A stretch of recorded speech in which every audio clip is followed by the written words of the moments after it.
Good morning, everyone. Happy Monday. It is Monday, July 17th. Lisa, Lydia, Scott here to get you updated on our news and weather headlines. And we want to jump right in with some weather headlines. But before we do that, I want to remind you, of course, we're live every weekday morning, right around this 8 o'clock hour. But of course, we make it into a podcast once we're done. So just go to inform.com/podcast, look for the Inform Minute.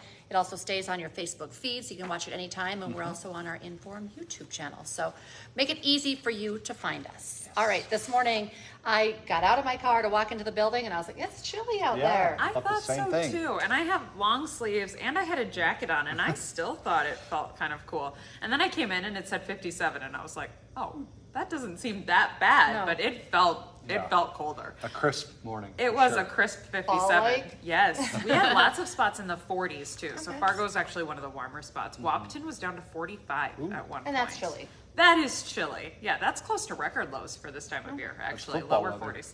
Yes, it is. So we're warming up. We'll be in the mid 70s this afternoon. Looks like a pretty nice day. I've been calling it a mild Monday. Mostly sunny, lighter wind than what we felt over the weekend. Temp to about 75. So should be a pretty nice day. Wildfire smoke is gone. Air quality is back to good. Humidity is low. So overall a comfy one. We will start to heat up through this week and into this weekend and next week. I have temperatures just kind of baby stepping in the right direction, a little bit warmer each day. Thunderstorm chance for your Tuesday afternoon and your Tuesday evening. Some of those could feature a little hail. So if you think back to last Thursday, we did have some hail around the Fargo-Moorhead Metro. That kind of a similar threat setting up for tomorrow. Tomorrow afternoon and evening, watch out for some of those stronger cells. Leftover thunder showers possible on Wednesday. It could get noisy, some rain, some thunder, but I don't expect big severe weather on Wednesday. And then through the weekend, temps getting a little bit warmer, mid to upper 80s, 90s by next week. So if you've been aching for that summer-like heat, I have it really through this weekend and then especially next week. All right. So this was a cold weekend for the lake. It was. We had some spots only in the 60s. It's crazy. And the wind. For it was July. windy all weekend too. So Yeah, and I went to the lake in southwest Minnesota this weekend, and you know, with the smoke in the sky too, blocking the sun, it was like, ugh. Yeah. It's kind of cold. yeah. It didn't feel like July. No, for sure. not at all. No, it felt like, I kept saying Labor Day weekend. Yeah. Like it felt Labor Day-ish. This weekend will feel much better. Okay. Much warmer. Summer Okay. returns. Thanks, All right. guys. Yep. Just be patient. Thank you. All right, let's jump into some of our news headlines this morning. Right now, we're tracking new developments in that deadly police shooting that happened in Fargo. Of course, we know right now 2 officers, along with a bystander who were shot, are still recovering in the hospital this morning. We are working to get updated condition reports. But if you've been following this, we'll kind of tell you what we know and what we're learning and what we still have questions about. First responders, of course, were handling a routine crash along 25th Street South on Friday afternoon. That's what we know, how it started. But that's when a 37-year-old man started shooting at officers with what witnesses at the time said looked like an AR-style gun. Police are telling us that the shooting killed 23-year-old police officer Jake Wallin and hurt officers Andrew Dotis and Tyler Haas, along with a 25-year-old woman. The gunman also shot at firefighters who were responding to the crash. Luckily, the firefighters were not hit. Officer Zachary Robinson, a 7-year veteran with the Fargo Police Department, shot the suspect. That suspect, later identified as Mohammed Barakat, he died at the hospital. Officers Andrew Dotis and Tyler Haas are both in critical but stable condition this morning. Yeah, and the police chief said that they're, you know, kind of in as good a spirits as they can be. We're hoping to get more updates on their current condition this morning as soon as we get responses from the police department. But we did reach out to the police department. So far, they haven't given us any newer information than that. But we do know Zachary Robinson, the officer who shot that suspect, is now on administrative leave. That's per law enforcement standards. And then, you know, obviously the tragedy of losing the officer, Jake Wallin. He joined the department about 3 months ago before this fatal shootout.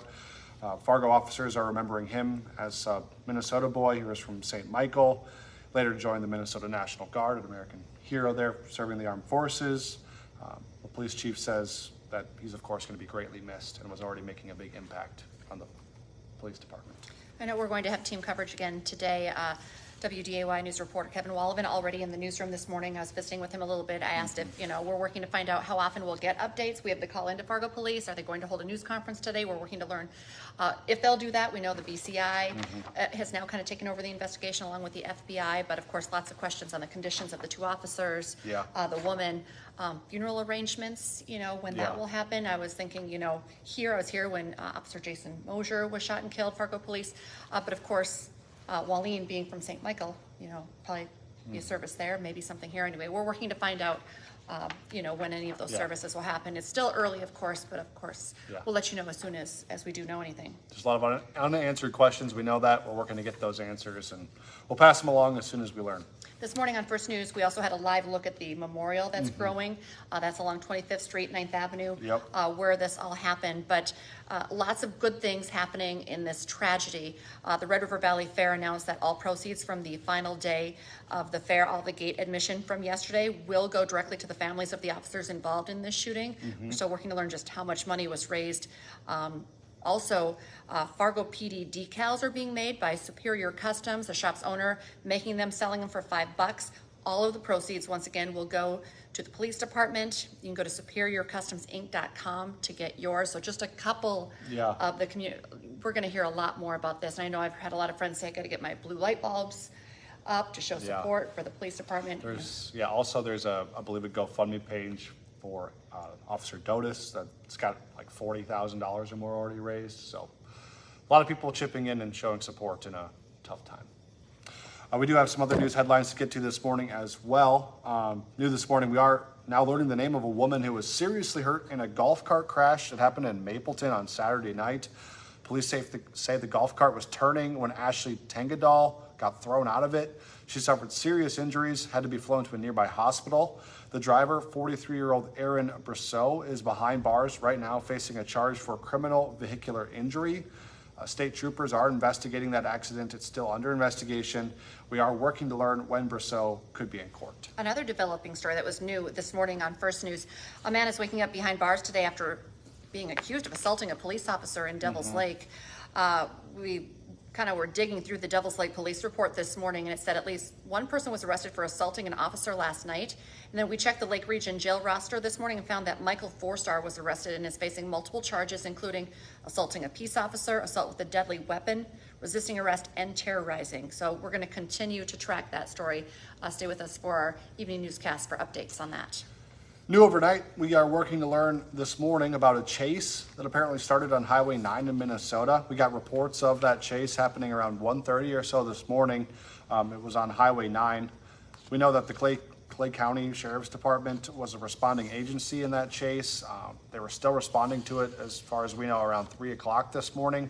We're still working to learn where it started, if anyone was arrested, if anyone was hurt, what charges could be.